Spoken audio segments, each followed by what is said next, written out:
Ini I'm a divorcee. Ndine mwana. I don't have parents. Vakashaya ndichiri mudiki, ndikarerwa nagogo. Saka pandakasiyana nemurume, ndakasiyira tete mwana wasisi vemurume, ndokuuya kuno Joni. Every year ndinoenda ndichindoona mwana.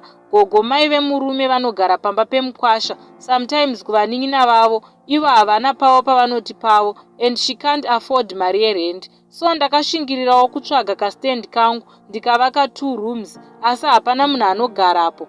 Saka pandakaenda kundoona mwana last month, vamwene vakanditi baba Tindo vakandituka kureva ex-husband yangu iyi, asi ndiri kuchengeta mwana wenyu. Pandakatenga stand akaramba kundivakira mahara, stand ikasvika pakutorwa, uye kubva zvaakayaruka haana kumbonditengera kana blanket kana tennis. Ndikati madii mamudza face to face, vakati anondijinyura. Ndikati manje ina nditauri naye, vakabva vanyarara. Ndava kuda kudzoka, vakanditi ndokumbirawo nditore mwana ndinogara naye KuStand kwako, chikafu ndotsvaga hangu ndikuchengetere. Ndikavati ndichatsvaga munhu wokuisa ipapo. Then her advice was like, unobirwa building material what. So mubvunzo wangu woti, is it a good idea kuti vaende KuStand ikoko, but ini nemwana wavo takarambana? Chechipiri, nhunha idzi dzavaitaura mwana wavo ari safe here?